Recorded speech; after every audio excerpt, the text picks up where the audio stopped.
Bilal Mammoo, did you finish all of the milk again? Surely you left some for me. I'm sorry, Mehboob, but this was the last glass. Never mind. By the amount of milk that you drink in a day, I wish I had a never-ending supply of milk.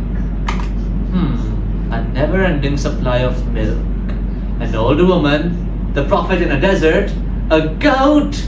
Are you thinking what I'm thinking? My brother has told you multiple times that he doesn't have a mind reader machine, and it doesn't seem like you are paying any attention. So I once again remind you, I don't have a mind reader machine. Though, I admit, I think I know. The goat with the never-ending milk! When the Prophet Muhammad S.A.W. was migrating from Makkah to Medina with his best friend Abu Bakr radiallahu ta'ala anhu, they were passing through a remote part of the desert. They were very hungry and thirsty, and the desert seemed endless. Oh no! Suddenly, they saw a tent in the distance.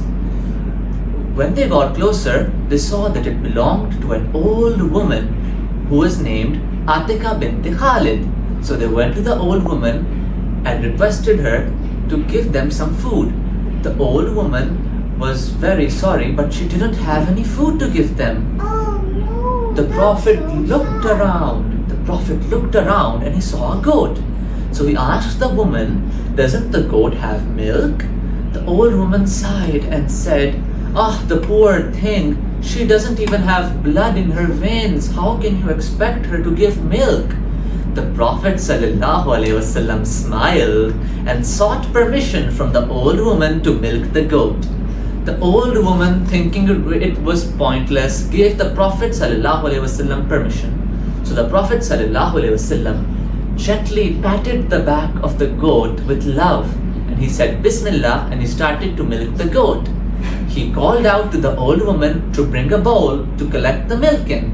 The old woman brought the bowl, and she couldn't believe her eyes. The bowl was filled to the brim with milk. What?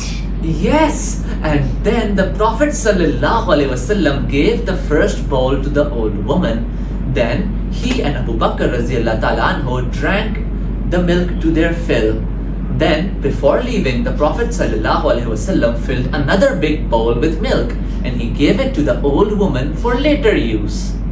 The old woman was amazed beyond words. Who was this mysterious person? Where did he come from? Later that day, in the evening, when Atika's husband returned home and asked her where had all the milk come from, she retold the story about the blessed man, and her husband asked her to describe the blessed man. I know, Bilal, I know. Atika told her husband that the man she met was very handsome, medium-heighted, had thick black eyebrows, long eyelashes, and beautiful shining black eyes. He had a thick beard, a long neck, and beautiful pearly shining teeth. Yes, exactly. So Atika's husband exclaimed, "Wallahi, this is the Qurayshi man I have heard about."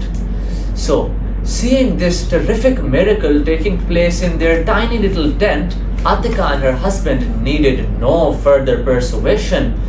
They at once traveled to Medina, met the Prophet ﷺ, and embraced Islam. That's our Seerah story for today. See you tomorrow.